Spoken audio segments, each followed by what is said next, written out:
قائم کی جائیں گی، جس کا بنیادی مقصد یہ ہوگا کہ ایک آدمی ہے اگر وہ بیرون ملک سے بیٹھ کے اس نے یہاں پہ پلاٹ خریدا، واپس آیا تو آ کے دیکھا کہ پلاٹ کے اوپر تو کسی کا مکان بنا ہوا ہے، اب اس کو عدالتوں کے جھنجھٹ میں الجھتے وہ نہ وہاں کا رہتا تھا نہ یہاں کا رہتا تھا، نہ اس کو انصاف ملتا تھا نہ اس کو زمین ملتی تھی، اس کا مطلب جو سرمایہ آیا ہوتا تھا وہ ڈوب جاتا تھا۔ اس کے لیے کوئک جو انصاف کا نظام ہے، تو اس کے لیے انہوں نے یہ کہا ہے کہ جو اوورسیز کشمیری ہیں ان کے لیے آزاد کشمیر کے اندر خصوصی اور الگ عدالتیں قائم کی جائیں گی، جن کا بنیادی مقصد ان صرف انہی کے مسائل کو ایڈریس کرنا ہوگا اور انہی کو دیکھیں گے۔ اور دوسرا آج جو فیصلہ ہوا وہ یہ ہوا ہے کہ اوورسیز کشمیریوں کی شکایات کے لیے ایک جو ہے ویب پورٹل جو حکومت پاکستان جو وزیر اعظم پاکستان کا پہلے سے موجود ہے، تو ایک نیا سٹیپ جو ہے ویب پورٹل قائم کیا گیا ہے جو وزیر اعظم کے سرور سے کنیکٹ ہوگا، اور وہاں پہ ان کی شکایات درج بھی کی جائیں گی، وہاں پہ ان کی شکایات بھی ہوں گی اور ان کا فوری طور پہ حل بھی کیا جائے گا جو وزیر اعظم پاکستان کے پورٹل کے ساتھ منسلک ہوا ہوگا۔ تو اس کو وزیر اعظم پاکستان اور وزیر اعظم آزاد کشمیر ایک ہی وقت میں دیکھ رہے ہوں گے۔ اور اس کے علاوہ یہ ہے کہ سرمایہ کاروں کے لیے جو ہے وہ ون ونڈو آپریشن کا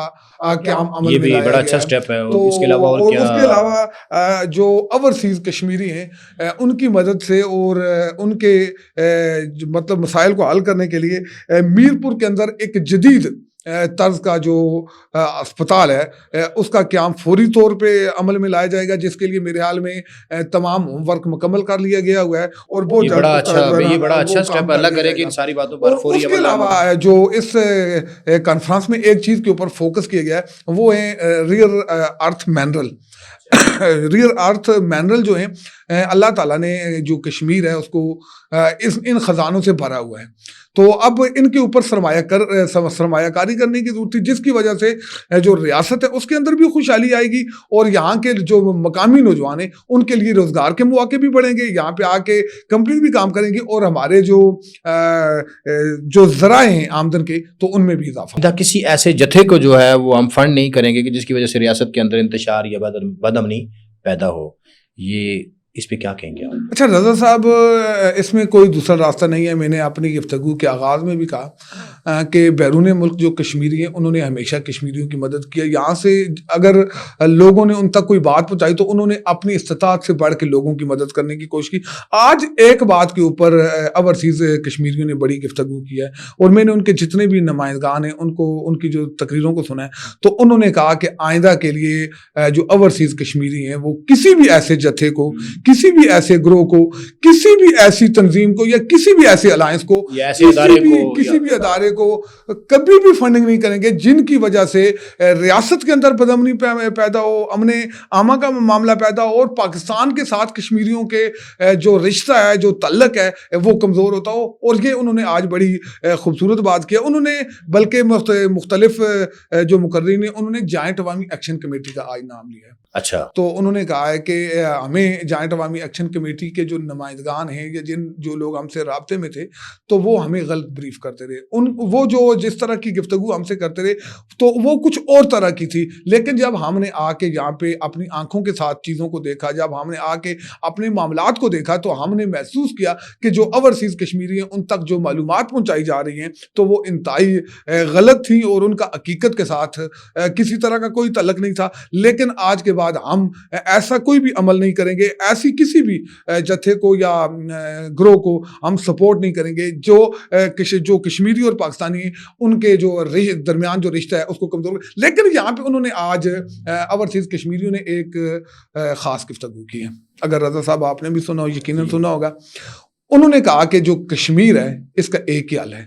اور اس کا حل یہ ہے کہ کشمیر کو پاکستان کے ساتھ مرج کر دیا جائے، کیونکہ اس وقت مقبوضہ کشمیر کے اندر جس طرح جو ہندوستان ہے وہ اس نے 42 لاکھ سے زائد جو ہندو ہیں ان کو لا کے آباد کر دیا ہے، اور ایسی صورتحال میں جو کشمیری ہیں ان کی زندگیاں شدید خطرے میں، اور ان کی زندگیاں جب خطرے میں ہیں تو ان کا ڈیفینس لائن صرف ایک ہے، وہ ہے پاکستان۔ کیونکہ اگر کشمیر تنہا رہتا ہے، کشمیر ایک سٹیٹ کی صورت میں رہتا ہے تو ہندوستان کسی بھی وقت کوئی بھی مس ایڈونچر بھی کر سکتا ہے اور وہ کشمیریوں کو تنگ کرنے کے لیے، زیر بار کرنے کے لیے, ان کو نقصان پہنچانے کے لیے کوئی بھی اقدام کر سکتا ہے. لیکن اگر کشمیریوں کی زندگیوں کو محفوظ بنانا ہے, کشمیر کے خطے کو محفوظ بنانا ہے, تو جو کشمیر ہے تو اس کی ریاست کو پاکستان کے ساتھ مرج کرنا پڑے گا. اور انہوں نے آج بلکہ اپنی کنونشن میں ایک پرزور یہ مطالبہ کیا ہے کہ فوری طور پہ جو کشمیر ہے اس کو پاکستان کے ساتھ مرج کر کے کشمیریوں کو پاکستانی بنایا جائے. غلام صاحب مجھے یہ بتائیے, اسی جب آپ پروگرام دیکھ رہے تھے, لوگوں کی اسپیچز سن رہے تھے وہاں پہ, میں اور آپ دونوں اکٹھے تھے, لیڈر آف دا اپوزیشن کی جو اسپیچ ہے اس کو اوورسیز کشمیریوں نے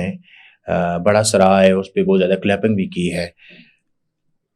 پورے حال کے اندر کلیپنگ ہوئی. کیا کہا شاہ غلام قادر صاحب نے, ذرا ہمارے ناظرین کو بتائیے. اچھا رضا صاحب, میں لیڈر آف اپوزیشن کی میں سمجھتا ہوں کہ آج کی جو گفتگو ہے بڑی حقیقت پسندی کے اوپر مبنی تھی, اور انہوں نے ہر چیز کو دلیل کے ساتھ بیان کیا. اور ان کی گفتگو میں کچھ چیزیں ایسی تھی جیسے انہوں نے کہا جی کہ یہاں پہ ایک الائنس ہے جس کو جوائنٹ عوامی ایکشن کمیٹی آپ کہتے ہیں, جو کہتی ہے کہ جو 12 مہاجرین کی جو 12 نشستیں ان کو ختم کیا جائے. انہوں نے کہا بالکل, اگر آپ یہ کہتے ہیں تو پھر آپ کے پاس اس کا حل بھی ہونا چاہیے دلیل کے ساتھ. اس کی مثال ایسی تھی, انہوں نے کہا جی یہ ہوٹل ہے, ہم یہ سمجھتے ہیں کہ ہم نے اس ہوٹل کو گرانا ہے, تو یا مطالبہ کرتے ہیں کہ ہوٹل گرایا جائے. اب وہ انہوں نے کہا جی کہ اگر ہم ہوٹل کو گرانا چاہتے ہیں تو ہمیں پھر یہ بھی پتہ ہونا چاہیے کہ ہم اس کو گرا کے یہاں بنائیں گے کیا. یہ مہاجرین کی نشستوں کے خاتمے کی بات کرتے ہیں, لیکن یہ نہیں بتاتے کہ اگر ہم ان کو ختم کریں گے تو پھر کیا کریں گے. اور اس حوالے سے آج جو لیڈر آف اپوزیشن انہوں نے ایک بات اور انہوں نے کہا کہ آزاد کشمیر کے 13 سے زائد جو حلقے ہیں وہ لائن آف کنٹرول کے اوپر ہے, جہاں پہ لوگ اپنی جانوں کے نذرانے پیش کر رہے ہیں. وہ وہاں پہ ہندوستان کی جو آرمی ہے اس کے سامنے مطلب سیسا پلائی ہوئی دیوار کی طرح کھڑے. آج ہم مظفر آباد کے اندر کنونشن کر رہے ہیں,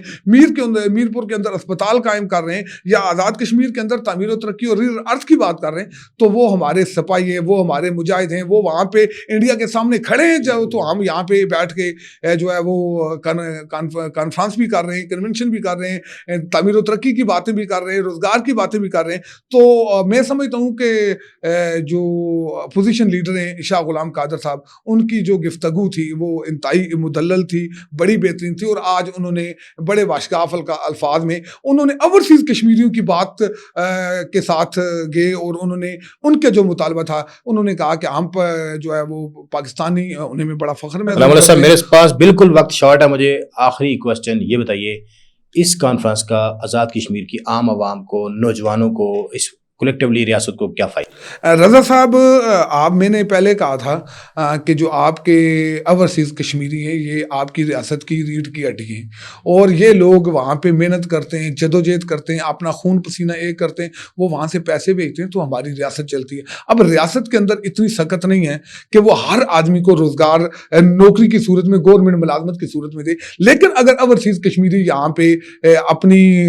کاروبار کرتے ہیں, یہاں پہ آ کے سرمایہ کاری کرتے ہیں, انویسٹمنٹ کرتے ہیں, تو اس سے آپ کا جو نوجوان ہے اس کو روزگار کے مواقع ملیں گے. اور جو آپ کا نوجوان آج محنت مزدوری کے لیے سعودی عرب جاتا ہے, قطر جاتا ہے, دبئی جاتا ہے, کویت جاتا ہے, انگلینڈ جاتا ہے, تو ان کو کن شعبوں میں کی جا سکتی ہے؟ رضا صاحب, یہ جو انویسٹمنٹ ہے یہ آئی ٹی کے شعبے میں اصلاحات لائی جا سکتی ہیں, آئی ٹی کے شعبے کو بہتر کیا جا سکتا ہے, آئی ٹی پارک قائم کیے جا سکتے ہیں, نوجوانوں کو روزگار کے مواقع مہیا کرنے کے لیے آئی ٹی سے منسلک کیا جاتا ہے. اور آئی ٹی ہی آج, کیونکہ جو جدید دور ہے اس میں اگر آپ سمجھتے ہیں کہ آپ ترقی کر سکتے ہیں یا آگے بڑھ سکتے ہیں, پیسے بھی کما سکتے ہیں, ترقی بھی کر سکتے ہیں, تو وہ آپ کے پاس آئی ٹی کا ایک ایسا شعبہ موجود ہے جس میں آپ اصلاحات لا کے, جدید اصلاحات لا کے اپنے نوجوانوں کو بھی کھپا سکتے ہیں اور چیزوں کو بہتر بھی کر سکتے ہیں. اور اس کے علاوہ یہ جو صنعت و حرفت کا شعبہ ہے آپ کی, کیونکہ ہم ایک تہذیب سے تعلق رکھتے ہیں, ہمارا ایک تمدن ہے, ہمارا کچھ چیزیں ہمارے ریاست کے اندر ایسی چیزیں صنعت و حرفت کے حوالے سے بنتی بھی ہیں, اور جو ہماری ثقافت کو بھی ایڈریس کرتی ہیں, ان کے اندر